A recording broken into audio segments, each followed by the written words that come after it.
सत्सङ्गत्वे निस्सङ्गत्वं निस्सङ्गत्वे निर्मोहत्वं निर्मोहत्वे निश्चलतत्वं निश्चलतत्वे जीवन्मुक्तिः पुनरपि जननं पुनरपि मरणं पुनरपि जननी जठरे शयनम् इह संसारे बहुदुस्तारे कृपया पारे पाहि मुरारे। सदाशिवसमारम्भां शङ्कराचार्यमध्यमाम् अस्मदाचार्यपर्यन्तां वन्दे गुरुपरम्परां नारायणः परो व्यक्तादण्डमव्यक्तसम्भवम् अण्डस्यान्तस्ति मे लोका सप्तद्वीपा च मेदिनी. So we have slokas of the 13th chapter. So now we have to take up the 5th chapter and the fifth sloka and the 6th slokas. Both of them will be condensing the entire creation, which is called kshetra. That is called Prakriti and Prakriti's evolutes. So here, Bhagavan says, Stutya Abhimukhi Bhutaya Arjunaya Aha Bhagavan. By talking about the glory of this tattva, Bhagavan has drawn Arjuna's attention to what he is going to say. And now he is giving out the nature of the kshetra. Mahabhutani ahankaro buddhir avyaktamevacha indriyani dashaikancha panchacha indriya gocharaha. Mahabhutani, that is the 5 panchabhutas. Ahankara is one tattva. Buddhi is another tattva. Avyakta is another one. Indriyani dasha ekancha. 10 indriyas, that is 5 jnanendriyas and 5 karmendriyas. And one is manas. Cha pancha cha indriya gocharaha. That is the 5 objects. That is, all objects in the creation are condensed into or categorized into 5 categories: Shabda, Sparsha, Rupa, Rasa, Gandha. So here in the Bhashyam, Acharya says, Mahabhutani, Mahanti Chaptani, Sarvavikara, Vyapakatvate, Bhutani cha Sukshmani. It's called Mahabhuta because it is pervading the entire creation. All the things in the creation are all effects of this Panchabhutas only. So naturally, the effects will be pervaded by the cause. That is the rule. So Mahanti, that's why it's called Mahabhuta. So normally Bhutas will mean Panchabhutas. But when Mahabhuta, that additional or that adjective is given, then it will mean the Panchasukshma Bhutas. And it will also mean that there are the effects of these Panchabhutas, which is the whole creation. So, Mahanti cha Bhutani, Tachatani, Sarvavikara Vyapakatvate, Bhutani. So,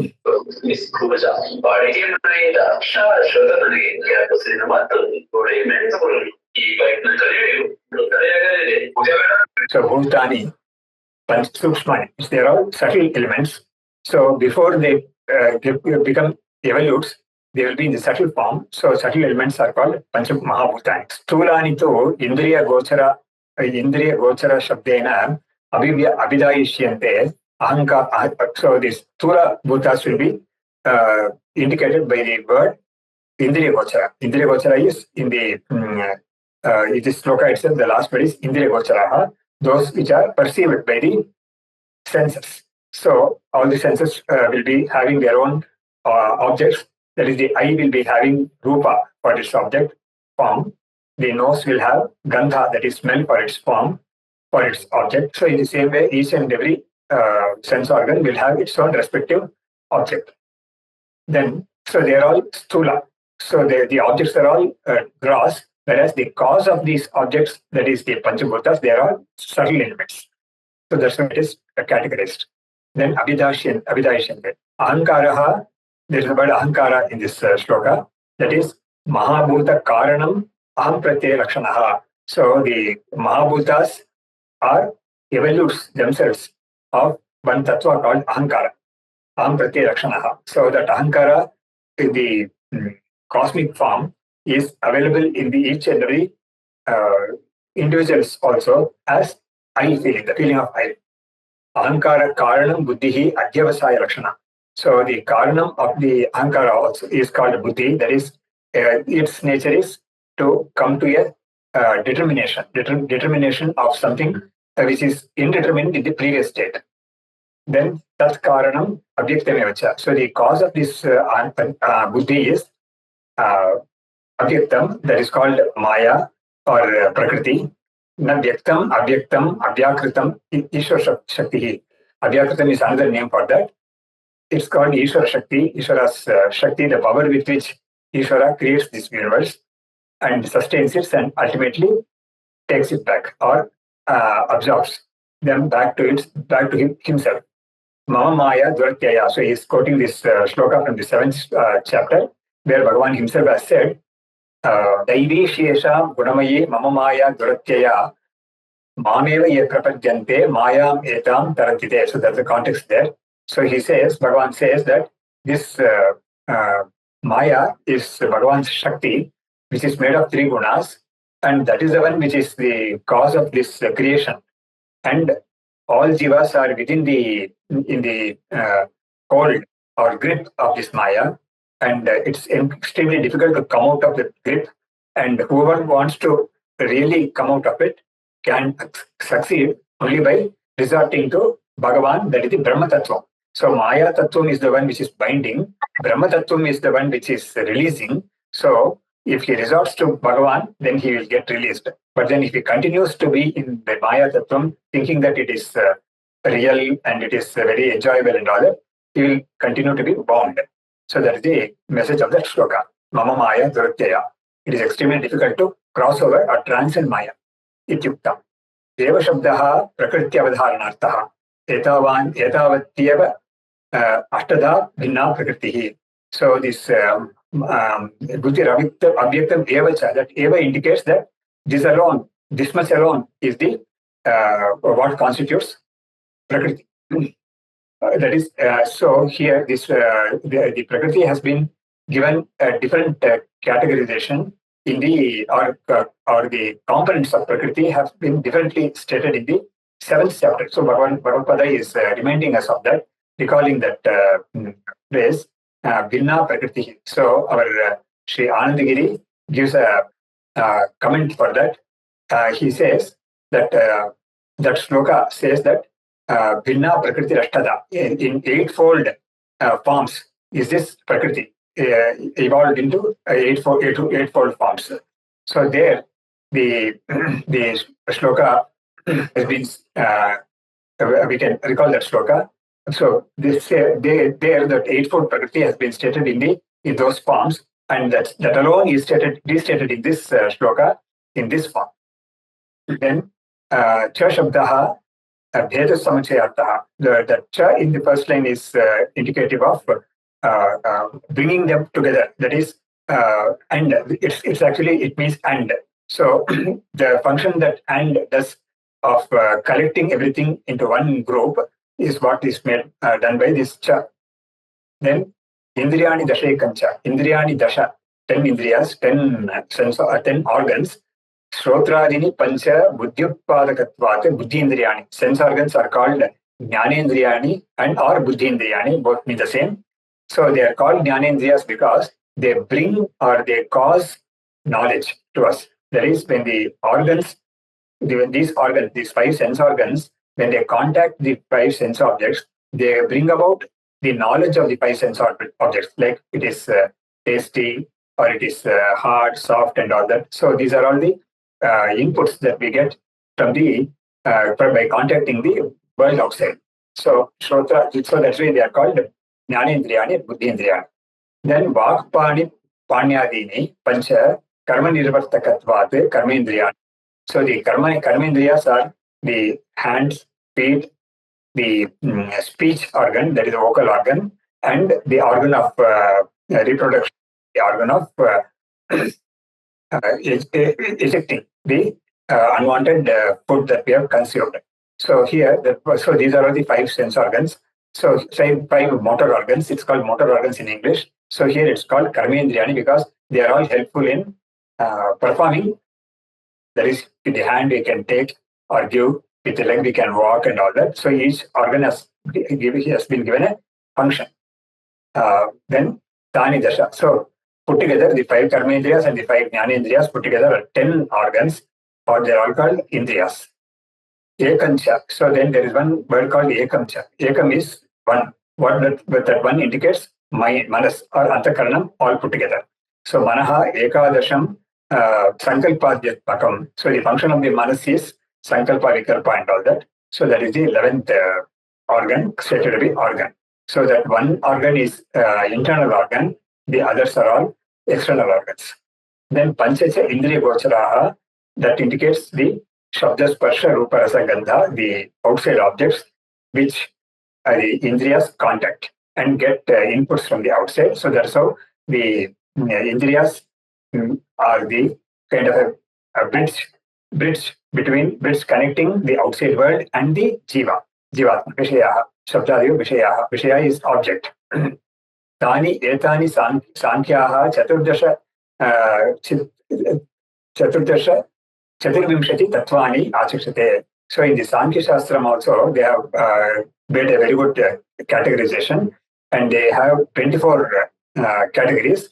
And Bhagavad Pada says that what has been stated here is condensed by them also. So there is no, we don't have any disagreement with them in this. So Vedanta also teaches this. Sankhyas also have that kind of categorization.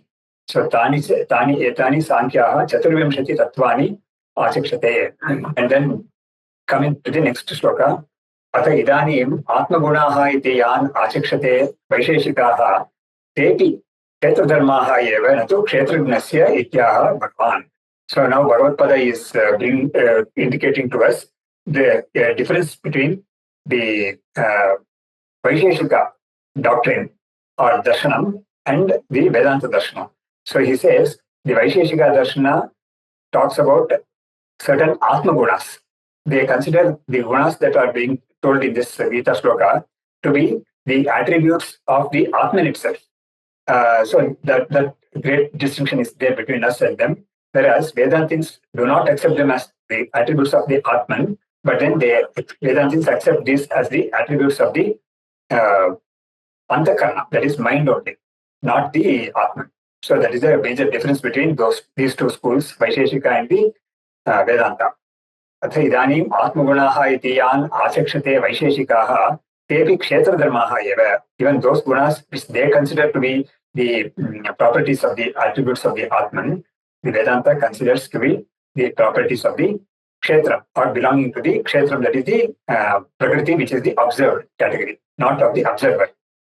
एवं न तो क्षेत्रज्ञस्य इत्याह भगवान् इच्छा द्वेष सुखम दुःखम संघातश्चेतना धृतिः एतत् क्षेत्रं समासेन सविकारं उदाहृतम्. So here the icha is desire, dvesha is hatred, sukham is joy, then dukkham is misery, sanghataha, that is the totality of the group, compounded group of the sukshma shariram. And then Chetana is the kind of being things. And then Dhritihi is the firmness. Edat Kshetram Samasena Savikaram Udahritam. So these are all total put together. Kshetram, that is the ones listed in the previous shloka, and these in the first line of this shloka, all put together is called Kshetram. So Kshetram has been broken down into these components. Samasena Savikaram Udahritam. So Vikaram is the effect or the evolutes. So Prakriti is the effects are these. So Prakriti is the cause and the effects are these. So all put together is called Kshetra along with its evolutes. So Kshetram has been spoken of in these two slokas as the cause and as the effects also. Then in the Bhashyam he gives the details.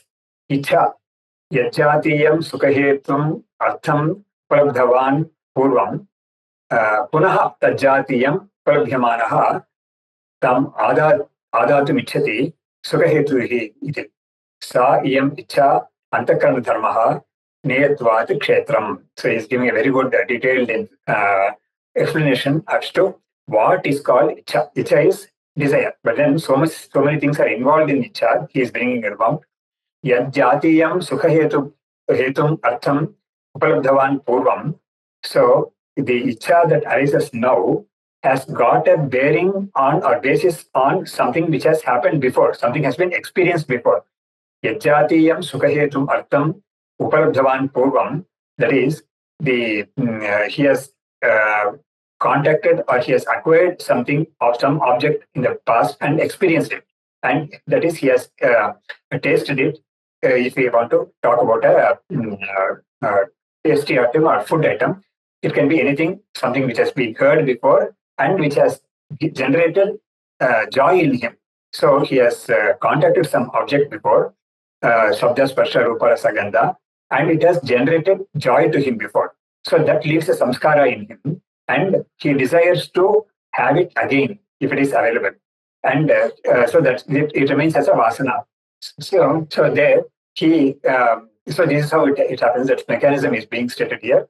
Yajatiyam sukhahetum artham upalabdhavan purvam, what he had acquired before, punaha tajatiyam upalabhyamanaha tastam adatum ichati. So when it is again presented before him, he desires to have it. So it's not that he desires and it comes before him.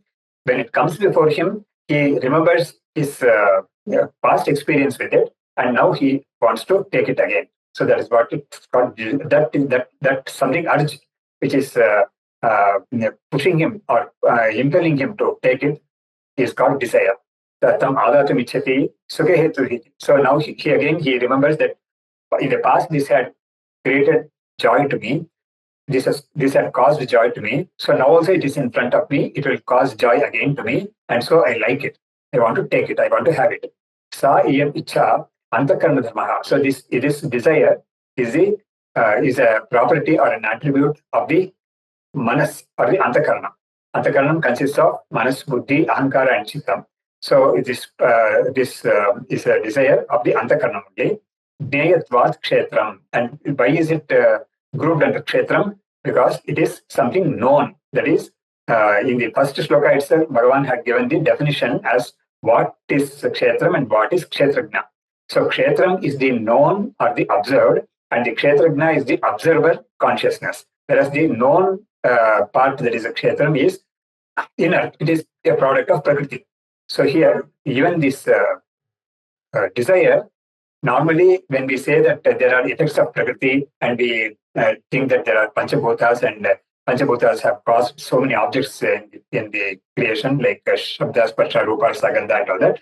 But then we would not have thought that this thing like icha, desire, which is in the mind, which arises in the mind, to be a product of prakriti. And this is the greatest a kind of shocking revelation that this Gita gives to us, that things like desire, hatred, joy, sorrow, they are also made of panchabhutas only. That is the idea here. They are also called kshetram. They are all products of prakriti only. So, jneyatvat kshetram. Because it is known in the beginning, in the first sloka itself, Bhagavan had said, idam shariram kaunteya kshetramit abhidiyate etadyo vetti tam prahuhu kshetrajnayiti tadvidaha. So this kshetram is one category, and one who knows that, one who illumines that, is called kshetrajna. So that illumining part or knowing part is Bhagavan recalls, Bhagavad Pada recalls here and says that since it is known, since the desire is known to that person, to the Atman, he is the kshetrajna and the desire is kshetram. That is the idea here. So everything, anything that happens in the mind, a desire arises, and whatever emotion arises, whatever thing like fear or anxiety or doubt or whatever it arises, immediately a person comes to know of it. So since the knower is different from it, he doesn't belong to the known category, and the known category also does not belong to the knower category. So that is the distinction here. Kshetra Kshetrajna Vibhagaha. This whole chapter also is named that only. It is a method, it is the teaching about how to discriminate between the observer and the observed. The need for the discrimination arises because of the erroneous thinking or the lack of discrimination that the knower and the known are non-distinct. So here and that is a reason that is a fundamental cause for samsara. So when a person comes to know that the knower is distinct from the known, then a great change happens in him, and he is able to go further and realizing himself as the kshetrajna and not any part of the or property or effect of this kshetram. So that is the idea here, because the properties of the kshetram, like the body-mind complex and the products of the body-mind complex or the effects of the body-mind complex, a person wrongly imagines to be his own properties or himself. So that distinction has to be shown here so that he can ultimately realize himself to be the kshetrajna and not the kshetra. Tatha dvesha. So in the same way, desha or dvesha also, there is hatred also, the opposite of desire. That also he defines here. Yajatiyam artham dukha hetutvena anubhutavan punaha tajatiyam artham upalabhamanaha tam dveshti. Soyam dveshaha neyatvati kshetrameva. So here also, Bhagavad Pada is showing it, presenting it as something which is so nicely experienced by us, but not so nicely analyzed by us. So, yajatiyam artham dukkha hetutven anubhutavan. So, before he had experienced something, some object as causing misery, dukkha hetu, pain or misery. Then, when he encounters the same object again, then he is reminded of that earlier experience of having undergone pain or misery caused by this object. Now he hates that object. He doesn't want to have that object. He wants to reject this object. That is the idea here. So, dvesha. So, anubhutavan punaha tajatiyam artham upalabhamanaha. When he encounters that object, he hates it in the sense he wants to get rid of it. Soyam dveshaha gneyatvat kshetrameva. So we can give the very good example of the mosquito. So people have experienced the problem of mosquitoes, and when they see a mosquito again, they are reminded of the pain it has caused before, so they want to get rid of it. They want to kill it or whatever. So soyam devadattaha, soyam dveshaha gneyatvat kshetrameva. So even this dvesha, this hatred, even that is observed. It is something known. It is a knowable, it's a perceivable or observable thing. And it's a thing actually from the Vedanta point of view. That is also a thing. Just like Shabda Sparsha and all that, this is also a thing only. So Dvesha Gneyatvat Kshetrameva. So it is also this also belongs to the Kshetram category only, because it is something knowable, Gneyatvat. Tatha Sukham Anukulam Prasanna Sattvatmakam Gneyatvat Kshetrameva. The same way, Sukham, what the person experiences as joy, that also is kshetram only, because it is also known. Because when Sukham arises, when joy arises in our antakaranam, we immediately know it. Or we know, by knowing that joy has experienced as a reason only, we are able to experience that joy. So Sukham Anukulam. So Sukham is Anukulam. It is something favorable to us. It is not detrimental to us. Prasanna Sattva Makam. So it is Sattvam. It is of Sattva Guna. It happens because of Sattva Guna increasing at that time. Gneyatvat Kshetrameva. So this is also Kshetram only, because it is observed as or known. Then Dukkham Pratikulatmakam Gneyatvat Tadapi Kshetram. So Dukkham is something which is detrimental to us, and that also is known to us only. That is, in the sense, it is observed by us, observed by the Atman, and therefore it is called Kshetra. And Sanghataha, Dehendriyanam Samhatihi. So Sanghataha is an assembly or a conglomerate of what? Of the body and the organs. So Indriyas, which will include the mind stuff also, there is the Antakaranam also. So the body is, Deha is this Sthula Shariram, the gross body, and the mind organ complex. Sometimes when you say body mind complex, the organs are also included there. Prana also is included there. But then if you want to specify them, we can specify them separately also.